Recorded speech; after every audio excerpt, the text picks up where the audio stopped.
Today we're interviewing Mr. Alfred H. Meyer at Latham headquarters. It's October 3rd, 2001. Interviewer is Michael Akey and videographer is Wayne Clark. Mr. Meyer, where were you born, sir? When? Where? I was born in Brooklyn, New York. Ah. I grew up in the Red Hook section of Brooklyn. Mm-hmm. I went to elementary school and Brooklyn Technical High School. When, in December 41, when World War II started, I was 16 years old. At that time, they had a draft on, but they were drafting men from 21 years of age and up. Right. So since I was 16 years old, I figured the war wouldn't last that long, and I wouldn't be in it. It wasn't long before they dropped the draft age down to age 18. Mm-hmm. When I was finished with high school, I didn't want to go in the Army, so I volunteered for the Navy. And the Navy wouldn't accept me because of my eyesight. Mm-hmm. I wear eyeglasses. So I was 18 in January 43. So I figured, well, I must not rush it. I'll just wait until they call me. So in April 43, I was drafted. Mm-hmm. The reason I wanted to get in the Navy to begin with is I figured maybe I could learn something while I was in the Navy that would be useful in civilian life, but it didn't work out that way. I was inducted in the Army. I went to camp up in New York, and from there I went down to Camp Landing. What was Camp Upton like? Well, that was just a place where they process people, Okay. where you get your clothes and your shots and Right. things like that.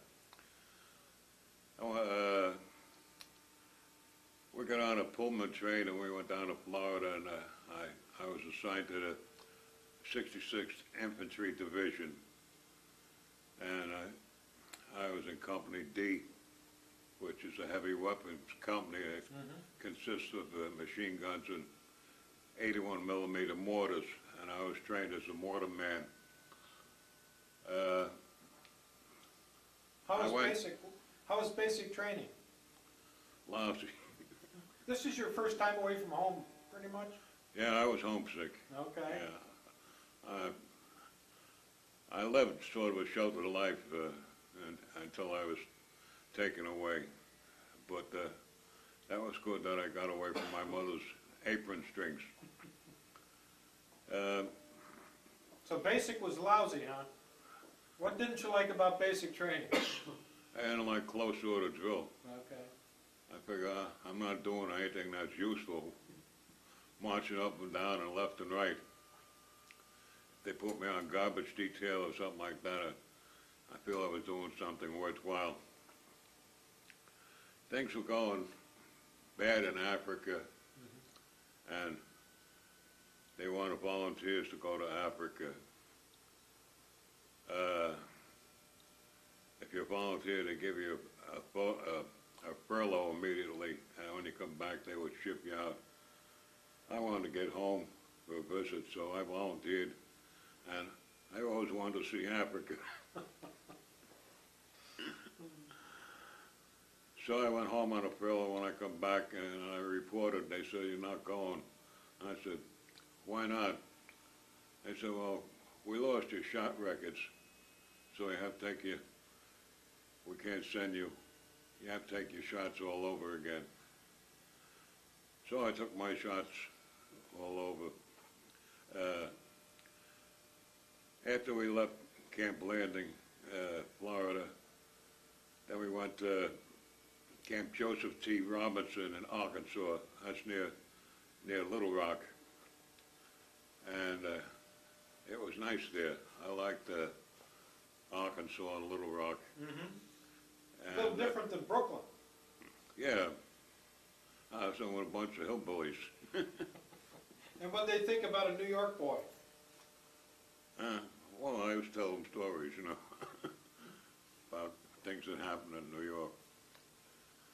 So, I was in Camp Robinson about 8 months. Then we went to Camp Rucker, Alabama. And I was there for a little while. And meanwhile, they had the Normandy invasion, and they were having a lot of casualties over there. And they needed replacements. So then they shipped me out as a replacement to go overseas. I sailed on Queen Elizabeth. Us who went up to New York, got on the Queen Elizabeth, had posh accommodations. I was in a stateroom on A deck, so that was a good spot on the ship. And the voyage was pleasant. Because of submarines, they changed their course every 20 minutes. So it took about 8 days, and we landed in Glasgow, Scotland. From there we got on a train and we went to England. I stayed in England for about a week, and the town I was in, I moved down to Southampton and went across the channel in a ship, and I landed in France. And a couple of days later, or a week, and I was assigned to my outfit. I was assigned to the 4th Infantry Division, the 12th Infantry Regiment, Company D. What was it like coming in as a replacement? How were you Well, treated? I was nervous and scared. Of course, the first day I landed in France, they dropped 2 bombs and 20 men got killed. So I was nervous and uneasy. And I'm standing there with a long face on, and a couple of young men come up to me and said, relax, take it easy. He says, it won't be long, a couple of days, you'll get used to what's going on. So I felt much better. So at that time, the Normandy campaign was over, and we moved through northern France, and we got to Paris.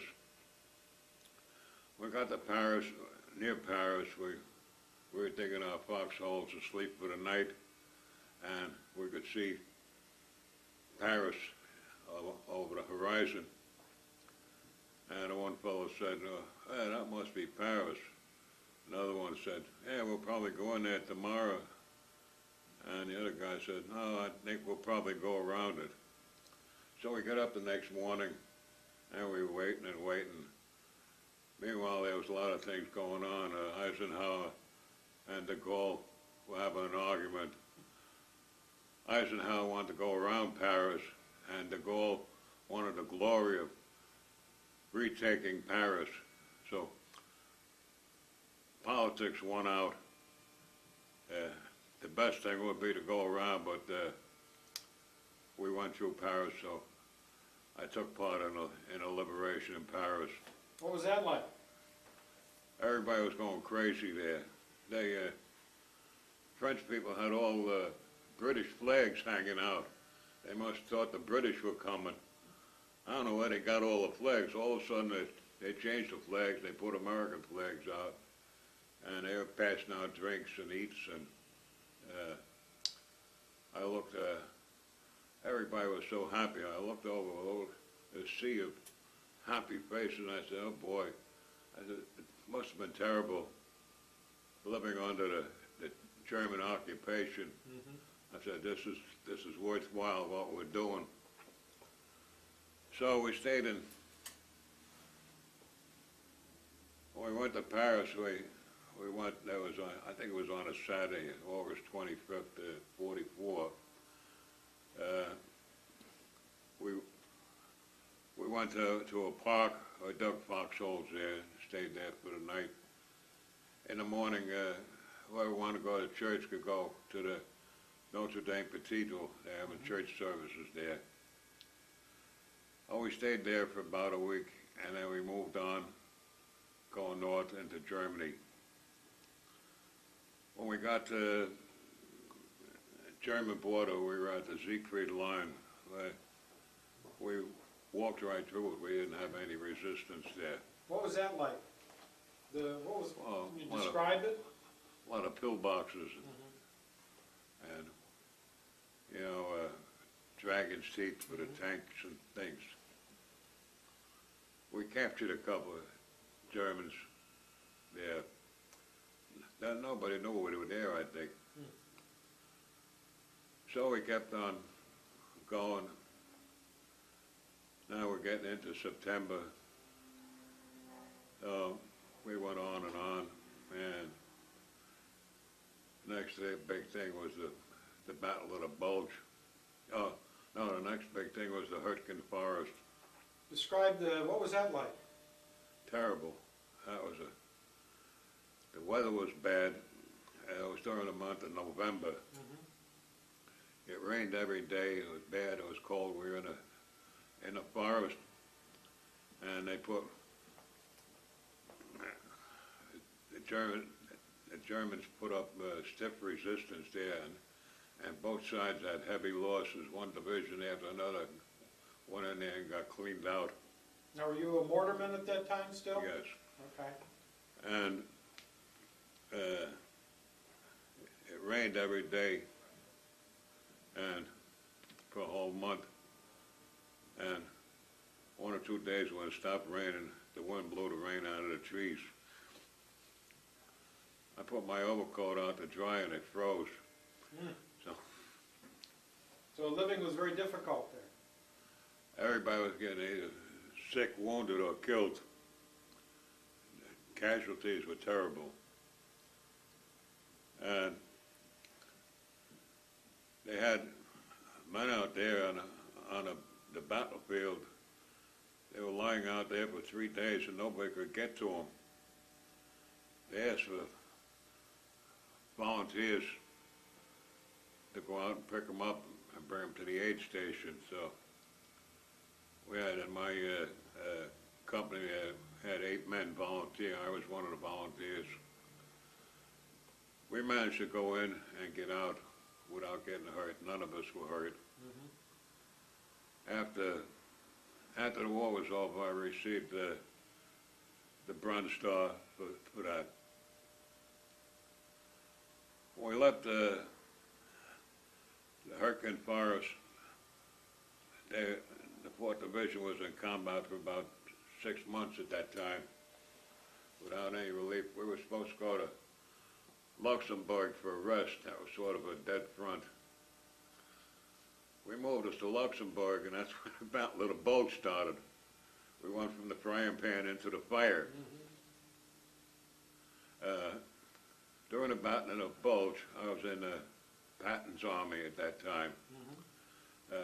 Patton's army was on the flank, and the flanks held out, so we didn't have too much trouble in that battle.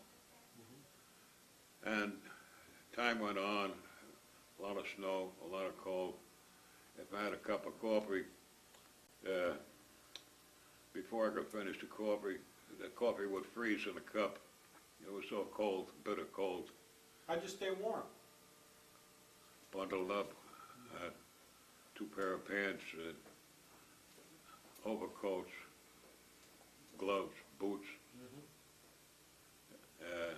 Get cold during the night and wake up and take a little more in the foxhole, warm yourself up and go back to sleep. Some people froze to death in their foxholes. It was so cold. We weren't prepared for this war, so we didn't have the right equipment, good equipment for the cold weather. World War II was the first time the Americans fought a winter campaign since the Revolutionary War. The other wars they used to cease for the winter time and start a spring offensive. Right. So then a little while later we were walking through the woods and we were supposed to settle down for a night. We were in a patch of woods, and there was a clearing and another patch of woods. We were going to move from one patch of woods to the other and settle down for the night. Well, they sent one man across, and he was shot by a sniper. They sent another man across. He was shot. I was the next man to go. I figured, this is it. This is the end. I said a prayer. And two artillery shells come in, and you could hear them coming, but I couldn't duck. I didn't know whether to stand up or lay down. Sometimes if you stand up in the woods, a tree will shelter you.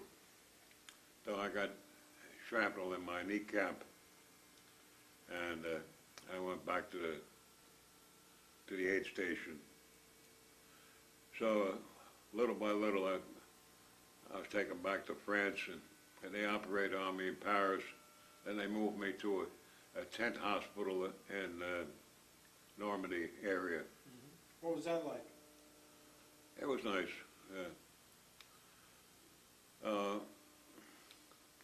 And I recuperated from my wound, and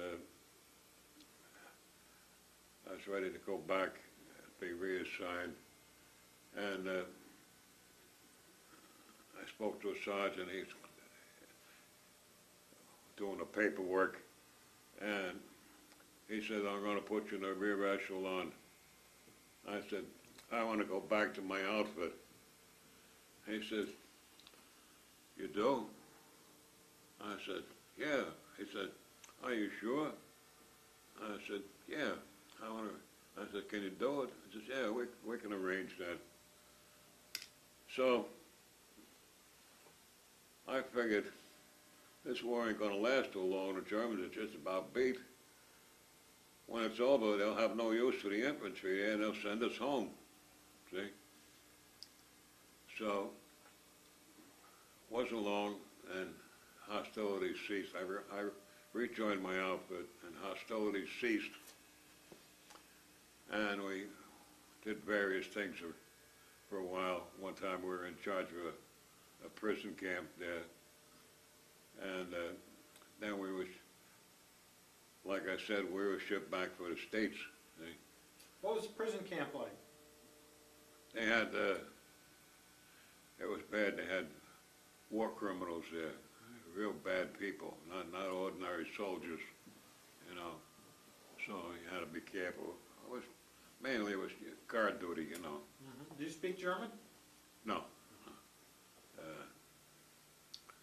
My mother and father are German descent. Well, they were from Germany, but my father died when I was 6 years old, so they never spoke any German in the house, so I never learned.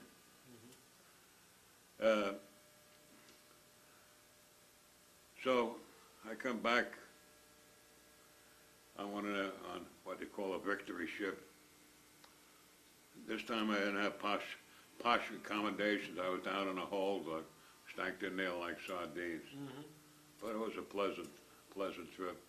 And we sailed into New York Harbor, and I had a bunch, when we were sailing into the harbor, I had a bunch of the fellows from down south around me, and I was pointing out the various buildings like the Empire State Building and the Woolworth Building and this and that, you know, and they were looking, you know, like this.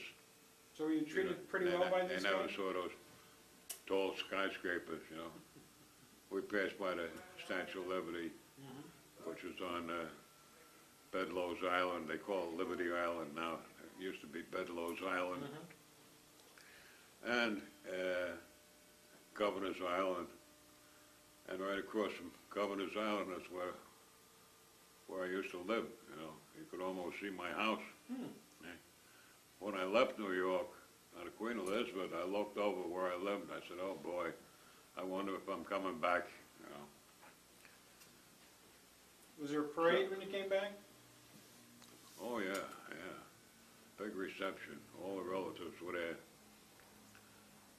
So, then we went up to Camp Shanks, New York, and we got all got off the ship and had all female reporters here. Oh, they looked beautiful because we never saw any women dressed up or with makeup. All we saw were peasants most of the time, you know, in farm clothes.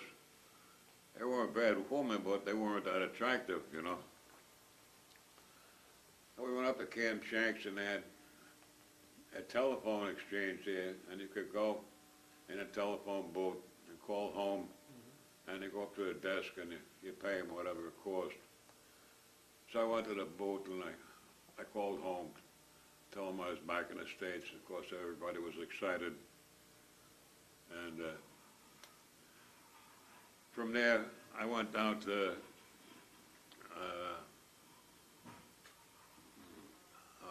Camp Butler, South Carolina, no, North Carolina.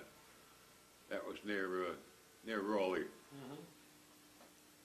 And little did I know, we were scheduled for, this was in August, in July 45. Right. Little did I know we were scheduled for the invasion of Japan. So they gave us a 45-day furlough, and in August I was home on furlough, and they dropped the atomic bombs, and in a couple of days was over. So I was home, and it didn't take too long to be discharged. I was discharged in November 45. When I was being discharged, they had us all lined up, and everybody was anxious to get home, naturally. And the sergeant was coming down the line. He said, "You all right? You all right?" This was at the hospital separation center. And they were using facilities to discharge people. It had nothing to do with medicine. Sergeant comes to me and says, "You all right?" I said, "No." He says, "What? You ain't all right? What's the matter?" I said, "Well, I got shrapnel on my knee, and it bothers me every day. I want to down on the record that, you know, I wasn't satisfied, that I was hurt." So he pulled me out of line. The other guys are thinking, they're all afraid to say something. They would think, "Oh boy, this guy will never get home now." They always sent me in to see two doctors. I saw one doctor and another one. And when they were finished examining me, they said, "We're going to put you in for a disability. Because after you get home, you'll hear what the disposition was." So I was awarded a 10% disability for my wound. You want to hear after the war what happened? Sure. After the war, I drifted around. Well, first thing I do is I had to get a job immediately, any job, as long as I get back to work. I didn't like my mother going out to work every day and me sitting at home. They had what we call the 52-20 club. Right. I only collected that for 1 week because I couldn't work for 1 week because I had to buy clothes to wear. So I got a job as a messenger in Manhattan. I drifted around from one job to another. Each one would be a little better. And I had a chance to get into the post office, temporary appointment. So I went to work in the post office. Then I got an attack of appendicitis. I had to have my appendix out. I went to the hospital, and the appendix was out, and I'm laying in the hospital, and I was making good money in the post office. And I said to myself, I don't need all this money. I said, I ought to go to school. So I went to the Veterans Administration, told them I wanted to go to school, and I come under, I don't know, some public law that they have for disabled veterans. So I went to school to study cabinet making. I took a course for a year, and when you get done, they they find employment for you.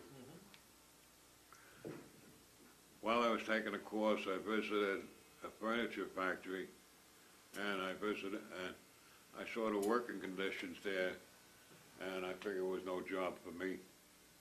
I figured I'd be better off in the post office. So I went to work in the post office. I worked 15 years, and I wasn't satisfied. There wasn't much chance for advancement.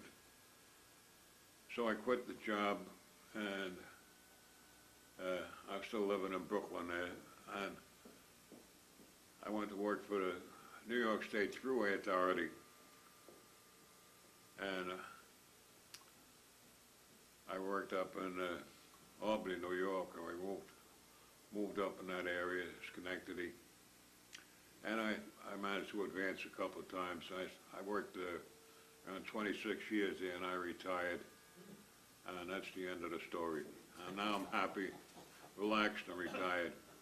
Well, I am a little disappointed that we're in another terrible war. Everybody's sad about that. What do you feel about your military experience? What is the general summary? I don't care for the Army too much. I go willingly if they need me, you know, but I'd rather be in the Navy. Well, being a Mortarman didn't have... The Navy don't want good men. There weren't many transferable skills being a Mortarman, I guess, once you become a civilian. They were taking a beating there. They needed men in the infantry. It didn't matter. We had guys that were civil engineers, lawyers, and the infantry. Yeah. You know, everybody went in the infantry. Was it a good squad you were in? What? Was it a good squad that you were in when you were in the 12th? Your squad was a good group of guys?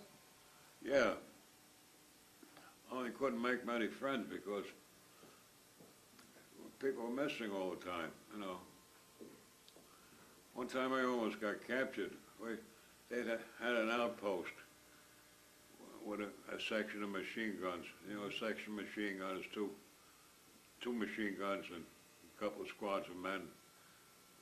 And an outpost is something that's set up in front of the front lines. So they want to string telephone wire from where we were to the outpost. So me and another guy, we strung the wire and we hooked up the telephones, and we went back, and we got back, the telephone didn't work. So we had to go back and check, see what was the matter, and everybody was missing. Oh, God. They must have been captured. So I missed it like that, you know. Fate is like that, isn't it? You have a lot of close calls. I was lucky, and I had to be careful too, you know. Don't do anything foolish. Don't make a lot of noise. What were your officers like? They were good and bad. Some of them were good, some of them were no good. They really didn't qualify to be an officer.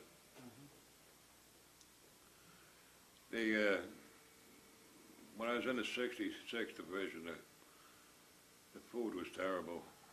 They got good food, they had lousy cooks. When I went in the 4th Division, the cook we had there, and they prepared, you know, decent meals. No, these cooks, they got good food, but, you know, you gotta be able to know how to prepare it. What were your duties as a Mortarman? I was what they call a second gunner. I was the guy that drops the shell down the tube.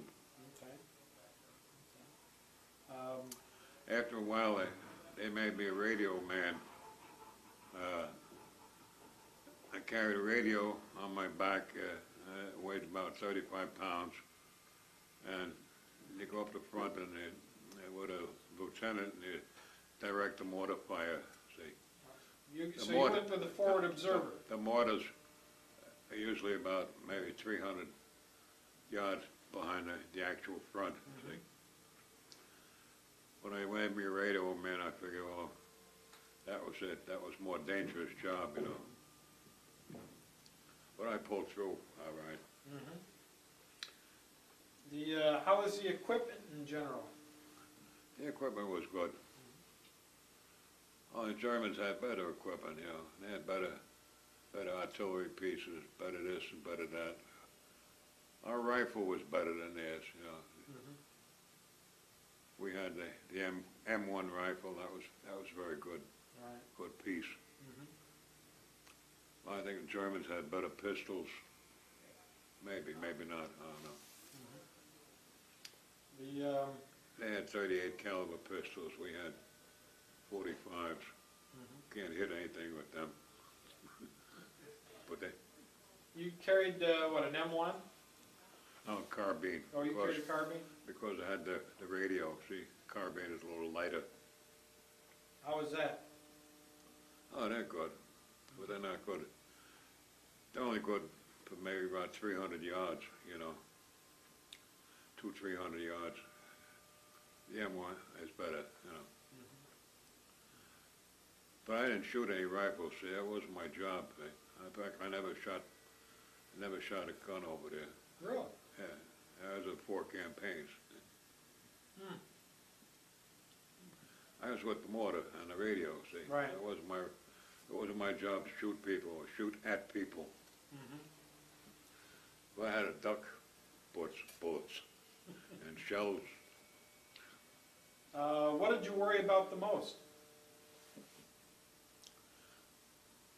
You want a stupid answer to this? You know, I was young at the time. I was 19 when I was overseas. I was worrying about what I was going to do when I got home. I had faith that I would get through it. Well, you were right. And I had a good mental attitude. I used to get up in the morning. There was no future there. And I said to myself, well, who knows what new and exciting adventures I'm going to have today, you know. I psyched myself up a little, you know. A mental attitude, you know, it helps a lot to pull you through in any situation. Seemed to work. So it was an interesting experience. That was worthwhile for me, you know. I grew up while I was there. When I left, I had one suit that was nice. There, I told my mother, don't throw that suit out, save it. I got home, it didn't fit, you know. She saved the suit for me. The war is very hard on the mothers. I was sitting on a cafe in Paris, you know, outside, sipping a glass of wine, watching the women go by. I said, oh boy, here I'm sitting here. This was in April, spring in Paris, you know. Yeah, I'm sitting here relaxing. I had my mother's home worrying about me. When I was wounded, I wrote a letter home immediately saying I was wounded. Don't worry, I'm okay. Then, when I got to Paris, I wrote another letter saying, well, the nurse just gave me a bath and different things. I didn't say much that I was all right or what. And my mother got a telegram from the War Department saying I was seriously wounded in action. And she got the second letter first. So that was a shock to her. When she went to work the next morning, you know, it was published in a local newspaper. At that time they had the paper called the Brooklyn Eagle. If she could hardly get to work, she walked down the block to get to the bus. Everybody come out of the house. Said they were sorry that you read in the paper that your son was hurt, you know. Neighbors were friendly at that time. They used to sit out at night on the porch. They didn't stay in the house with the air conditioner on and the TV going, see. When it got hot, they used to sit down. The women would go to the bar and bring back a can of beer for their husband. But times have changed. Yes, they have. Well, thank you very much, Mr. Meyer. It was...